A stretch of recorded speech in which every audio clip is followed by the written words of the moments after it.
Good afternoon, everybody. Welcome to another episode of Marketing Mondays. We're coming to you a little bit different time this time. We're coming in the afternoon. So we'll talk about that in a second. I'm going to go ahead and get some groups pinged in. I appreciate everybody that's going to be joining us. The hope is that by having it in the afternoon, it allows more people to be able to attend. So we'll have to see how that works out today. But anyway, hopefully, like I said, you guys are off to a good start to the week already and are going to be really enjoying the show, be active in the show. You guys, it's not the morning. We usually get these started in the morning and, sometimes people can join and sometimes they can't. So I'm really hoping that by doing it in the afternoon, we really have the opportunity to get more people in here as well as a more vibrant crew. It should be the end of the day. You guys should be awake, should be ready to go. So with that, I went ahead and got people loaded in. So welcome to the show. Again, it's Marketing Mondays, number 69. We've actually done 69 of these already. So with that, we're going to go ahead and get started. If you haven't tuned into the show before, I'll give you a couple ground rules. If you guys leave a comment while we're doing the show, I will see it right here on the right-hand side of my screen, and I can answer it. We always give a priority to people who tune in live for the shows. So if you go ahead and have a question that you want to have answered, if you go ahead and put it here in the comments or put it in the comments of the post, we're going to see that. We're going to get to it live. We do have questions that came in during the week that we will answer. But again, if you guys have something, question you want to get answered, best way to do that, just go ahead and put it in the comments. We will see that and we will get it logged up so that we could answer it today. We try to keep these really tight to 30 minutes each week, so it's not taking up too much of your time. And then again, if you want to review these later on my Patric Fransco YouTube channel, you're going to see a ton of different videos breaking these all up into individual questions. So with that, let me go ahead and just make sure I have one more thing pinged in and we will get going. So I appreciate everybody for tuning in. The first question that came in today that actually came in this last week to be answered today was a question about website building and, whether SEO is part of a website build. Like, should somebody expect that the SEO on their website is being done as part of the website being built? So the question was actually, is SEO part of a normal website build? The answer to that is kind of, it depends on the company that you're working with to do the website build. There are a lot of companies out there that actually look at a website build as a standalone thing. They're going to build the website. They're going to create the site structure, the user experience, all that, and they're going to create a website that functions properly, but they're not going to do the SEO. They look at that as a separate line item. So again, you want to clarify that with the company that's building your website. We happen to think that basic SEO on your website should be included as part of the website build. So our company actually does do SEO on all the main pages and posts and things like that we do on the website. You want to make sure that, your images are optimized, that your pages have keywords, meta descriptions, all those different things like that. So we look at basic SEO on the website as part of a website build, but you definitely want to clarify that because not all companies that build websites view it that way. They view it as a separate standalone item. So again, if you don't ask that question, you may assume that you're getting SEO done on your website. And the reality is that there wasn't any SEO done at all. In fact, what you want to do is you want to actually have that basic SEO, and then you want to submit your website when you take it live to the search engines to crawl. So it gives you a little bit of a head start. You give the search engines your sitemap, as they call it, so that the search engines get a little bit of a head start on crawling your website, which is going to help your website start showing up a little bit sooner. So we view that as part of a website build, but not everybody does. And I would caution you to make sure you're asking that question to make sure you understand whether there is or is not SEO included as part of your website build. So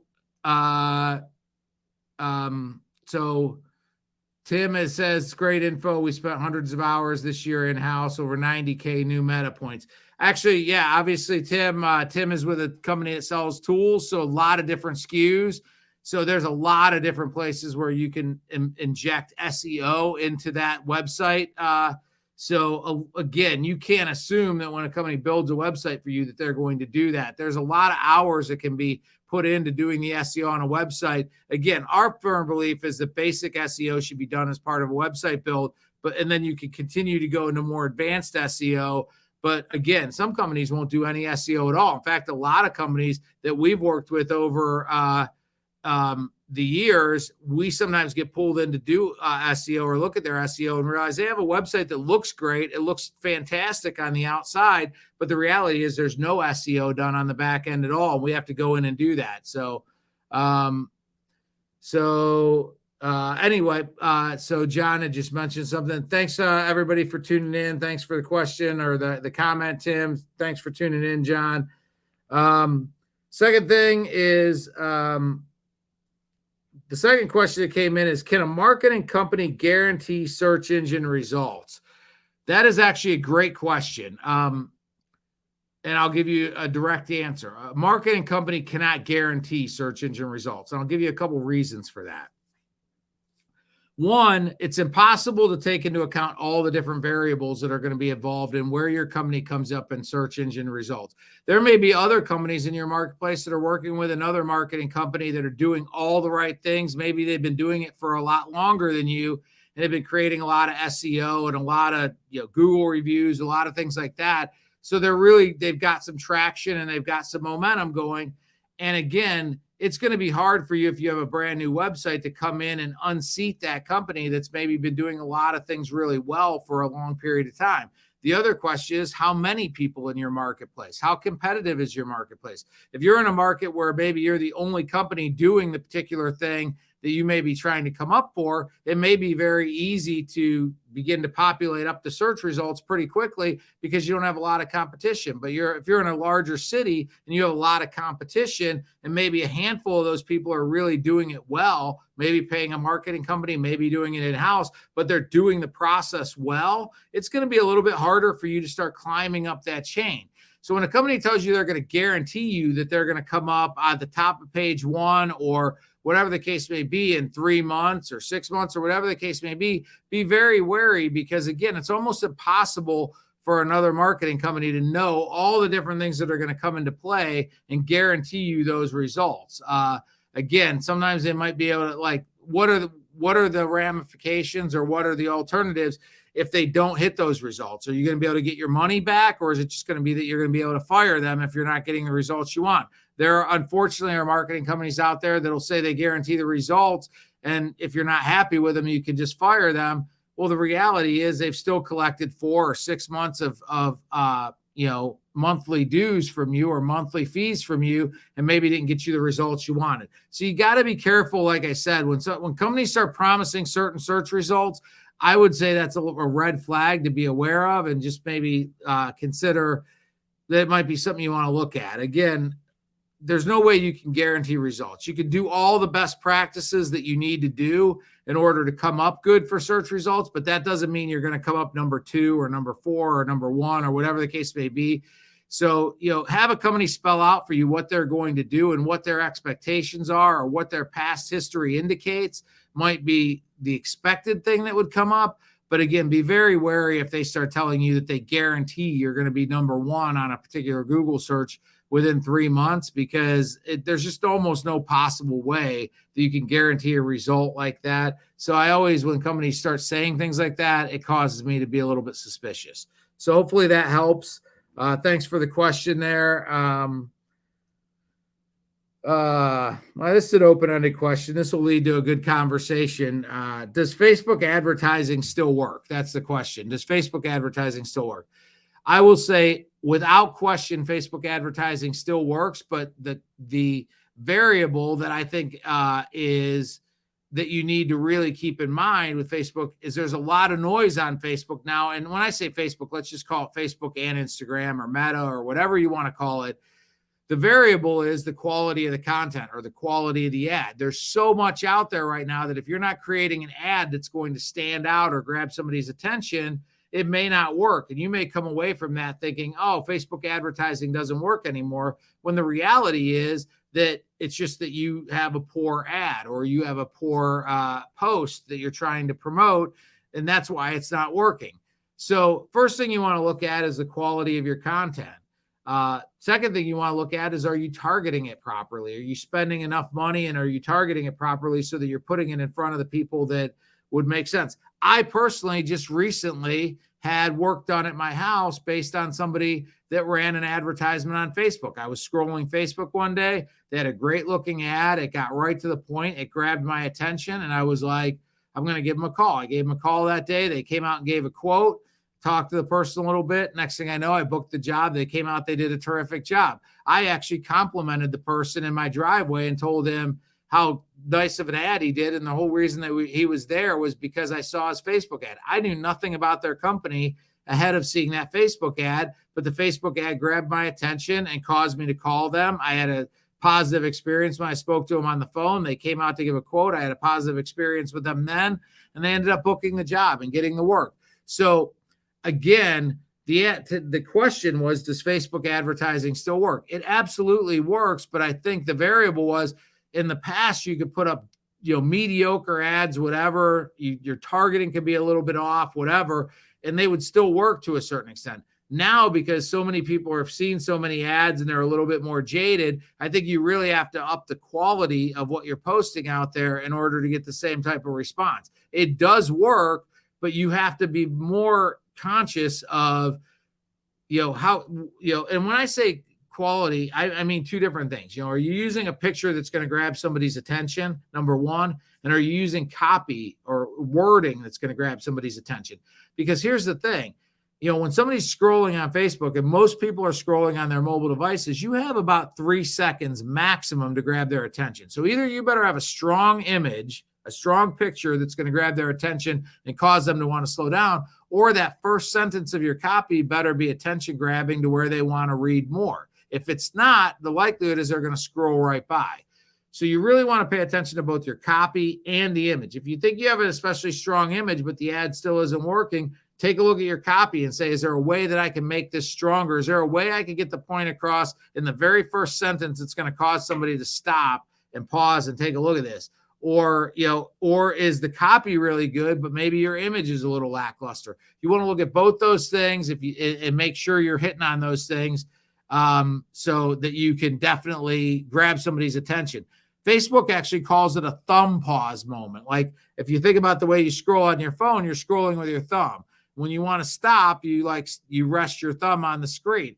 So Facebook calls that a thumb pause moment. Ask yourself every time you run an ad, is it going to create a thumb pause moment? Because if it's not, the likelihood is people are going to pass. So no matter how much money you put into paying for a sponsored ad, or no matter how good you target the audience, if the quality of the post is not such that it's going to create a thumb pause moment, you probably are going to get passed right by, and you're going to say Facebook ads don't work anymore. The reality is Facebook ads work just fine.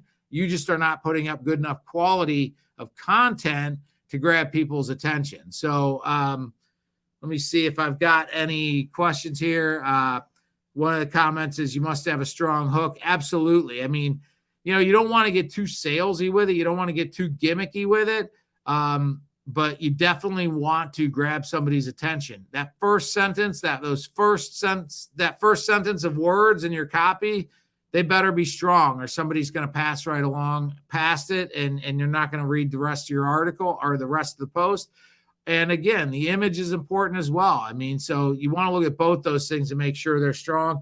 But assuming you have a strong image, assuming you have a strong copy, you've targeted your ad properly on the back of Facebook ads definitely still do work. And, again, I've actually just contracted with somebody within the last couple of weeks based on a Facebook ad that I knew nothing about their company. So I can attest to the fact that they still work, even to somebody that's in the industry and is looking at the fact that it's a sponsored ad being targeted at me.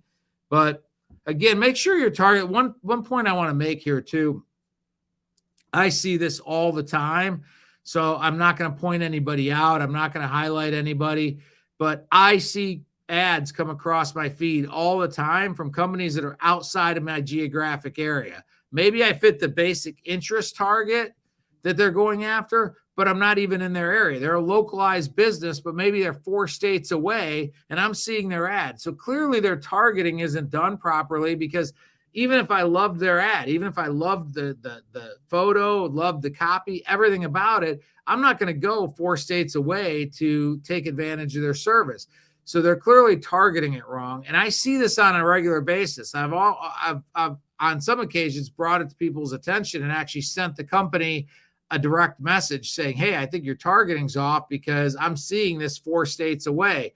So again, make sure you're doing all those things right. I see that on an ongoing basis from companies in a lot of different industries where I just look at it and I'm like, man, they're really blowing it on their targeting because they're showing their ads to people that aren't even in their service area. So hopefully that helps. I'm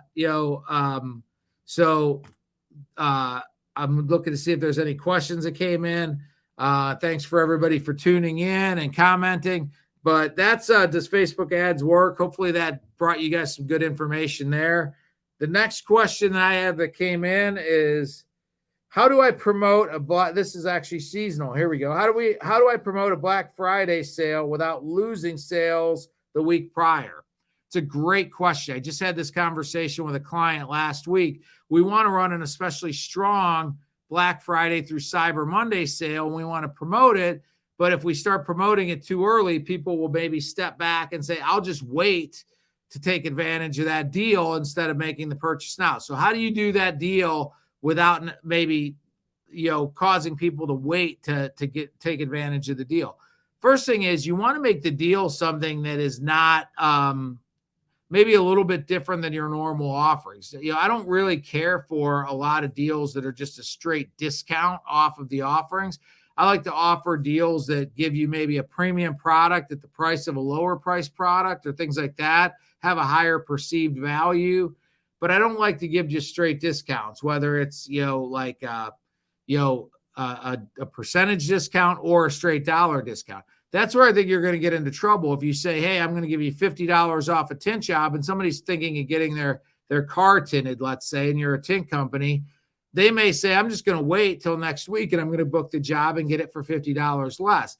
But if you offer them something a little bit different, like that, if they do if they book a basic job, you would do the next step up, a premium version. They may not wait or things like that. It's always a trick though to like, when do you start promoting that Black Friday sale without taking away from future sales?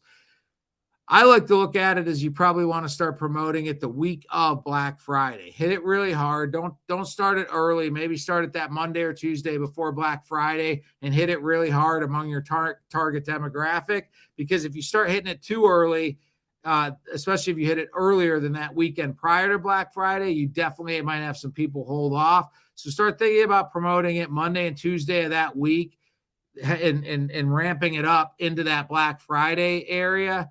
And again, I'm a big fan of, rather than companies have different promotions for Black Friday and Cyber Monday and things like that, maybe run a promotion that goes from Black Friday through Cyber Monday so people have enough of a time to take advantage of the promotion. So again, to answer this question, I would say try not to just give straight discounts, because that's going to be where somebody maybe says, hey, I'll just wait and hold off. Try to do it as an add-on or something like that, an added value to something that you already do. You might not get some people that are holding off if you do that. And then I wouldn't promote it until probably the week of Black Friday if you're really going to promote it. So one person said in reply, good advertising, but I'm getting this ad in Texas when your company's in California. They're grateful for the feedback and tell their marketing team.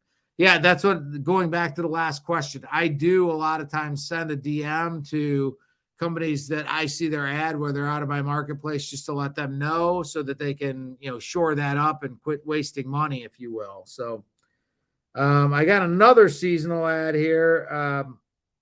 And this kind of goes hand in hand with the last thing I was talking about. It says, how do I make my Black Friday sale stand out? It's a great question, because obviously a lot of companies now are running Black Friday type of ads, and a lot of the dollar amounts seem to be pretty large. So it becomes kind of hard to really stand out when you're giving a discount. If it's not a large discount, it may not be big enough to get somebody's attention and they may pass it by. One of the things I like to do is, again, try to package the promotion in such a way that you are a couple different things. Either you're talking about save up to, like I have a client that's running a promotion where they're going to give a discount and it's a maximum that you can get save. So the maximum might be $200 off a particular item. So we may play with the copy to say save up to $200 off the item, because $200 may grab somebody's attention, but it's a percentage of what they spend. So it's not $200 automatically. It's $200 as a percentage of what they decide to spend. The other thing I like is, again, we talked a second ago about doing the upgrade to another thing. So let's say that you have a base package product that's $250. And let's say the next step up is $450. So it's a $200 differential. But let's say your cost of doing that, we were talking about window tint a minute ago, so I'll just go ahead and use that as an analogy. So $250 for the baseline, $450 for the next step up. But let's say your cost of materials was only $15 to $20 difference on those two, and the labor rate's the same.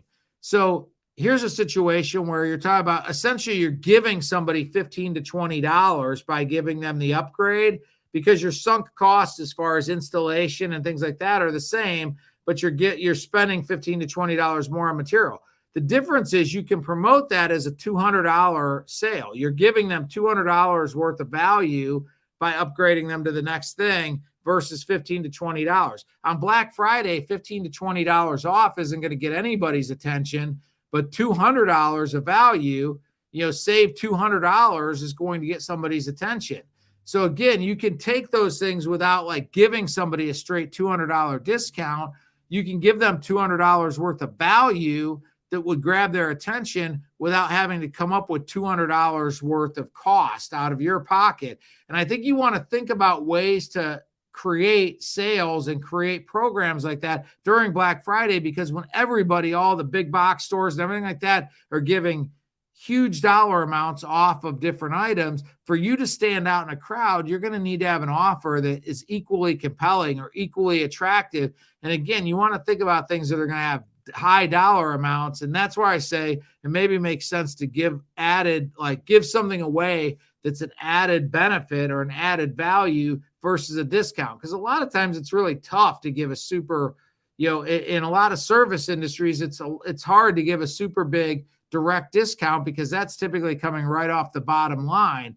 But if you can give a discount on a premium product, or you can do the premium product at the standard price, it's really not costing you as much. So you're giving somebody a $200 value that actually costs you $20.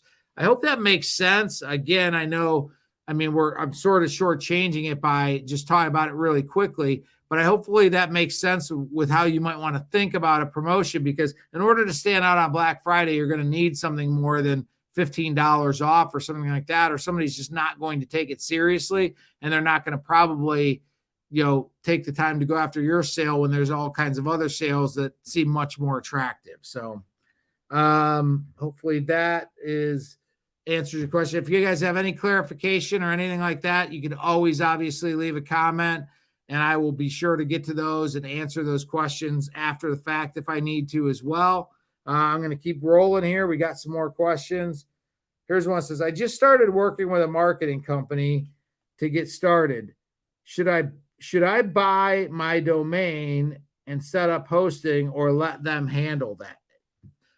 Okay, so it sounds like this company is just getting started. They don't even have a domain name for their website, things like that. And they're asking if they should just let the company they're working with take care of all that, or if they should do that.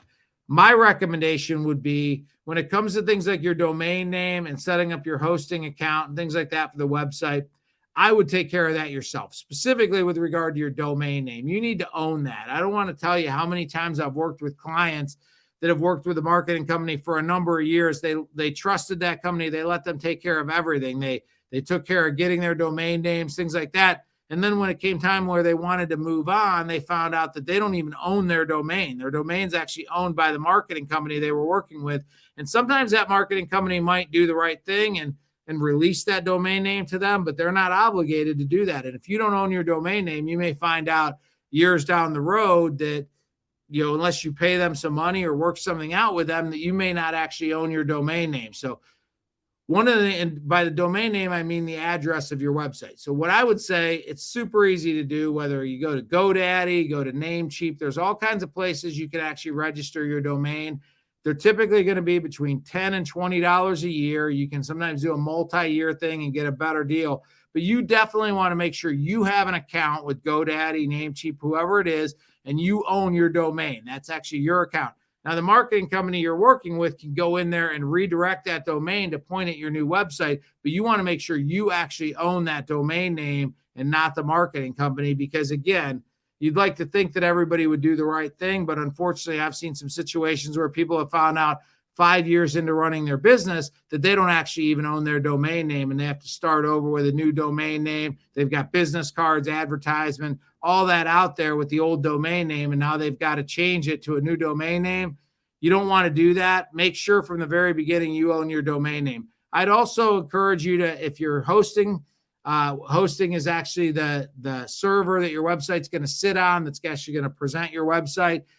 In my opinion, you want to have a situation, make sure you understand that you can move that hosting at any time, number one, and that you have the ability, you're not held hostage by a company because of your hosting account.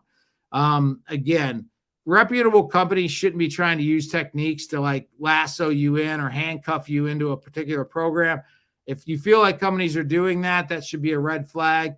But definitely own, specifically with regard to your domain, make sure that you own your domain. And you might even buy some domains in and around that domain so that, if you have a competitor, they can't, let's say your company, you have a couple different names where maybe it can be spelled a little different or spelled plural, whatever.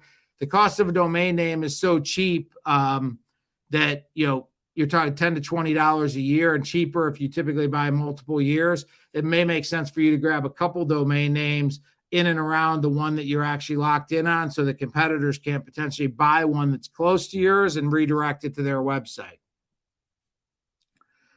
We do have a question here. It says, what qualities make a good website? It's a great question. I'm not sure who's asking that because it just says Facebook user, but either way, let's jump into that. We got a couple minutes.